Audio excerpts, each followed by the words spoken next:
YouTube, Derek here with another awesome windwirler video. So today we got another unboxing. I'm going to start off with some shoutouts like I usually do. So first shoutout goes to Parker Animations. He does Marvel Legends stop motions just like me. Some really cool stuff. He's got a couple of videos out now, so I definitely recommend going to check him out. He left a comment on one of my videos saying that windwirler looked like Justice from the New Warriors, which I had never made that connection before, and I actually don't really know too much about the New Warriors outside of that they kind of started the Marvel Civil War event. Thank you for letting me know about the connection, because I know that going forward I can kind of keep that in mind in designing his costume as I go along. But yeah, it's pretty uncanny how much they look alike, but they have a totally different backstory and power set and whatnot. But I mean, it's gonna happen, right? There's DC and Marvel characters that are very similar to each other. I mean, you look at Deadpool and Deathstroke and Grundy and the Hulk, and there's going to be a lot of design choices that are similar, but it's kind of like, you know, every story's been done before, but it's kind of just everyone's different take on it, you know, and however you do your take is what makes it special. The next shout goes to Spidey Studios. He left just a simple comment, a simple "great job, man," and I really appreciate those little short ones, because I make sure to always give them a like and a love heart or whatever, and a thumbs up. And but yeah, he's got some good Spider-Man animations, some cool little, you know, voice inserts and stuff from like the movies, and yeah, they're pretty smooth, and I think he's definitely got a lot of potential for future content, so definitely go check out Spidey Studios as well. So my last shout out goes to Conscious TV Studios. He does Bionicle stop motion, much like I do. Little short pieces, some funny little skits and whatnot, so definitely go check them out. They've got some good stuff brewing. But they left a really funny comment on one of my Bionicle stop motion videos, the last and final piece in the Taraga Quest series. But he basically said six Alzheimer patients walk around. And that's kind of like, in a nutshell, what the final episode is all about. But it's because it's like the old Taraga, like, oh, what's going on, like trying to, and they get totally lost, and it's like, it's a very accurate description, so I thought that was really hilarious. Yeah, anyways, those are all the shoutouts for today. And related to Bionicle stuff, I've started blocking out and writing each episode for the next Bionicle Warlords of Sirius Magna series that I will be putting out. I don't know when, but it will come out when it's ready. But keep an ear out for that. I'll keep updating you guys. But yeah, the blocking out each episode is a really important process to make sure that the storyline kind of remains a little bit more linear, whereas my first series kind of went a little bit all over the place. I was sort of touching on a lot of things until that final Taraga Quest episode, which was a nice little linear story following like a small group of characters. But this next one I'm hoping to kind of start large like that, but then focus in on like a smaller group as we go along. Next little note is my Spore Let's Play series is up. I've got 3 episodes that I was able to cut together with the footage that I had shot, and I think it really turned out good. Like, it's really fun, cute gameplay, and it's a very creative game, so I had a lot of fun with it. It's another childhood favorite, and I'm happy to finally put up some stuff regarding it, because I kind of been teasing it for a long time. And I definitely plan to go back and complete that game. But like I do with all my other Let's Plays, is I do a little piece of it, a couple episodes of it, and then I kind of go on to the next thing. And I'm going to kind of cycle back to these games like kind of yearly. Like around Halloween I'll definitely be doing Wolf Among Us again. But yeah, I just like kind of touching on these little games here and there, you know, and giving you guys little pieces. 'Cause it's more about entertaining. They're not really for walkthroughs much like that, because I'm no expert at these games, but I can tell you a few things I know and maybe have a laugh along the way. So yeah, and final thing is I'm going to be doing sort of like a Transformers week coming up. Basically, I'm going to start out the week with a unboxing video where I unbox the Constructicons. It's going to be a big video, and then hopefully do a short Let's Play with Transformers Devastation, and then top off that week with a new Instagram short animation featuring Cliffjumper and Sideswipe. I will keep you guys updated on that, but basically I'm going to kind of test out a format where I sort of focus the entire week on sort of one sort of genre thing or fandom or whatever that I follow, or that I feature on the channel. So yeah, anyways, let's get into this unboxing. Yeah. All right, here we go. We've got both of these epic villains for this unboxing video. I am stoked. I am so stoked to have these friggin' figurines. Beast Wars. Oh my god. This is like probably one of my major like childhood favorite shows, if not even to this date still favorite show. And of course, the Mad Titan himself, Thanos. This is friggin' crazy. This is like, I actually did get myself one of the other earlier releases of Thanos that Hasbro did. It was more modern, his modern look, so it had like muted colors, which I really don't like. Like, one thing I like about the classic comics is all the colors were so bright, vibrant, and they would pop, you know? So I'm really excited for this. So anyways, enough blabbering. We're gonna probably open Thanos first because I'd like to save Megatron for last. Okay, get out of here, you.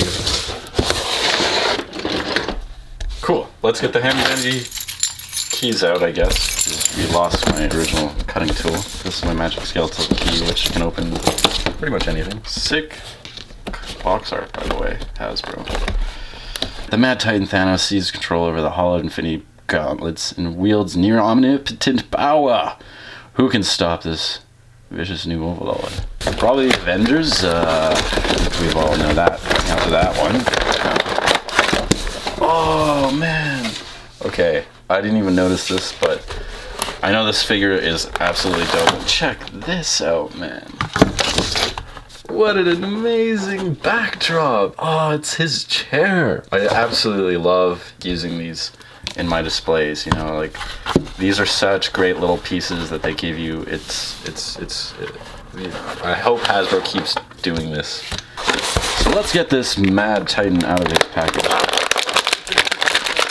Oh yeah, man, it just popped right out. Like that was, he wanted to get out of there really bad. Wow, this is like really quite dope. Oh man. One thing on YouTube, the Infinity storyline has been really done quite a lot already in stop motion form. So in my opinion, I want to use Thanos for some storytelling. I definitely want to do something with him in the Guardians of the Galaxy for my stop motion series, of course. I just don't know if I'll end up doing the Infinity storyline, you know, because I kind of, one thing I'm really interested in is the Secret Wars event. So like, I feel I could see myself doing something like that, famous from the comics, you know, or even like the Kree Skrull War, potentially. The Secret Wars is pretty much my end game for my stop motion series, and I know it's quite a drop, but like I have such a cool idea for it. I think it's going to be a really dope adaptation of the comic book. I'm hoping to make it real meta, you know? Oh yeah, this right here. One of the main reasons to get this particular Thanos, I'd say, is this amazing finger snap sculpt right here. Like, that is great. Okay, and then there's this, I guess, elderly Thanos head. I have no idea what this head sculpt is from, but if you guys know in the comments, like, let me know. I guess it kind of looks like elderly Thanos, right? So that must be it. Maybe it's like if Thanos, like, actually won and didn't get fucking killed. I mean, super win. Like, not, like, time travel undone kind of win. I actually think Endgame like gracefully introduced time travel and multiverse theory. Man, yeah, posing him with these guys looks so cool. This just looks like a straight out of a comic book, you know, like the way the classic costumes and the form of like an action figure, it just feels so iconic and classic. And I like the movie figures and I love the movies, but like I just feel it. This looks so cool. This is cool. Oh yeah, really feeling this Thanos. Like, look, you know, you got a lot of playability here, especially with the Infinity Gauntlet involved. Yeah, like he just pairs really well with these two. I'm just really impressed. I think they killed it.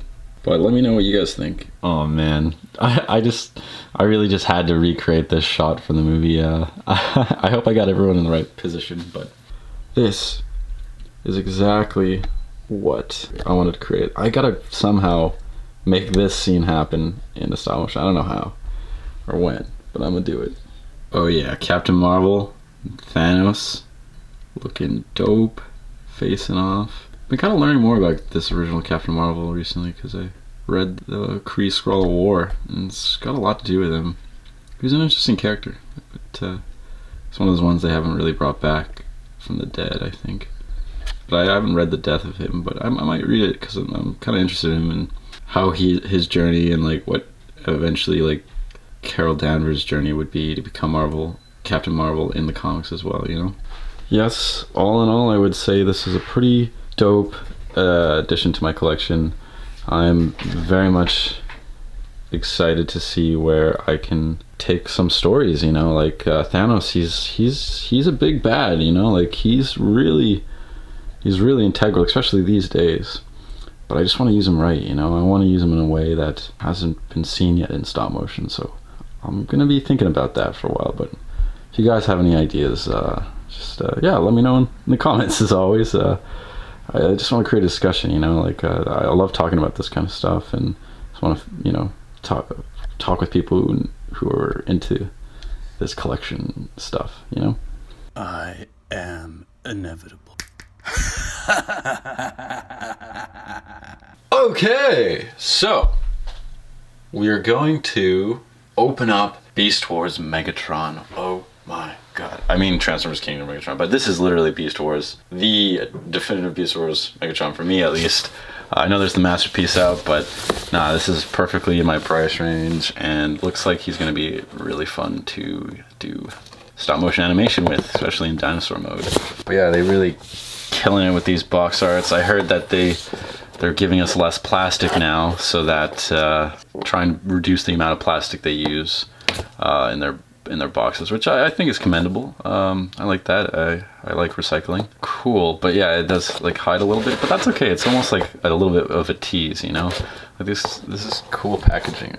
It reminds me of Toy Soldiers. So we're gonna get this guy open. I'm really stoked for a lot of these figurines here. I'm pretty much gonna collect every single Beast Wars related character that comes out because I would love to do stop motion with that. That Beast Wars inspires a lot of my stories, and I'd love to do something with Beast Wars. Come on out, Megatron! Oh, holy crap. Whoa. Okay, damn. That was a struggle, and looks like they really got him in there pretty good, so this is going to be difficult. Whoa, that's a mash of parts. Oh, there's a little card. What kind of card did they get this time? Oh man, it's another Autobot. I already have this exact same card, man. Can't believe you can get doubles. That's lame. No, it's alright. It's cool that they give cards for this. Man, why do they gotta do this? Like, can't they just put a plastic mold like they do with Marvel Legends? Like, why do they have to, like, put all this extra garbage on them to keep them here in the package? Alright, gotta go get some tools. Okay, there we go, I got those things off. Whoa, okay, hang on a second here. I can't say how much I like all this golden disc art stuff. Like, I'm really excited to see what this has, because this is obviously the crux object of the story, and I'm sure it's gonna have some cool significance. But let's look at Megatron. Oh my god, this is wholly accurate to what he looked like in the show. This is so bizarre how fluid and organic they look. Look at this. This is so strange. It's like holding this in my hand. Like it's so accurate to the show. And they put a lot of detail into this head, Megatron head, which is good. The dinosaur head, T-Rex head, whatever. The claw thing, which is like a holdover from the original toy, had the same action, but this one is a little different, which is cool. It looks like you can actually probably, does this even come off? That would be sick if this came off, because then you could put it down sometimes. Whoa, it's got a lot of hip action here. All the head sculpts on these Beast Wars figures are like very, very accurate, which is like super good to see, because I remember the older toys, they had like weird head sculpts that didn't match up. I think it was probably because they got like early designs when they started the toys, but when they started animating they must have changed it up. But this is great. A lot of posability here. I actually had a Megatron like this, the one that was released in the 90s. It's kind of a fun story. I remember going to the park with my cousin. I was probably maybe like 3 or 4. He might have been 8. I mean, he brought a bunch of his toys, and I hadn't really seen like older kid toys at this point. I was playing with like Woody and Buzz, you know, some stuffed animals. I didn't have anything substantial like this. And his toys, which are a bunch of cool new like Transformers and like Beast Wars, Battle Beetleborgs, Power Rangers, cool stuff that I hadn't seen before. One of them was this like headless Megatron body, and it was before I'd watched Beast Wars, so I didn't know what it was, but it was that Megatron toy but without a head. And so eventually he like gave his toys to my nan for when like people would stay over and stuff, or the other kids, because he kind of grew out of it. I remember being able to get it there, and I was like, oh, sick. Like, I got him, and I also got Scorponok that way, so it was really cool. There were really good takes on the characters, like compared to some of the other figures that came out during that time. I know they're doing a re-release of those figures, which should be pretty cool for collectors and stuff, but honestly, in my opinion, like, they're out of date, and I'm not into like collecting older. Like this right here, this is like top of the line stuff for me. Like, they've really killed it. But anyways, so this is all my Predacons. That Wasminator was an older release. I wonder what they're gonna do if they do, because they do have Wasminator on box art. I think I might have seen it somewhere, but I wonder if they're going to just re-release this one maybe with black legs instead of the brown that they've used here. That would be pretty cool. We'll see, because if it's doesn't beat out this Wasminator, then probably not going to upgrade it to the other one, because this one's really solid. Unless it has the new one has ankle pivot, I think there can't be much better than that. And then over here is my Maximals that I have, which I recently got Air Razor, and this is Rhinox. They released this Rhinox in a Generations line just a while back, and they actually only just announced that new the new take on him. I wonder how much it might just be a retool of this version. I know the Rat Trap that came out was totally different than the Generations release, the new Rat Trap from this wave. You know, I think this, if I'm not as impressed with it, I think I'll probably hang on to this one too. But we'll see. We'll see what they end up doing. Yeah, I love Beast Wars. I can already think of just like a fun story that could be told with just these characters. Oh god, I cannot say how cool this T-Rex form is. Even the material that they made the fleshy parts out of is sort of this like rubbery sort of type of plastic, and it even has that like thicker smell, you know, that like even some legends will be made out of, you know, when you take them out of the package for the first time. And then the robot parts are all sort of the hard plastic. They really took the extra mile to make these feel as organic and as different as possible from the Autobots and the Decepticons that we are currently all collecting. And so I think they really knocked it out of the park with this Megatron. Like, compared to the original one, there's no way that the original one could hold a candle to this, because it's just absolutely an incredible piece, from just the way it's colored and to the articulation. Like, this pose right here is straight out of Jurassic Park, man.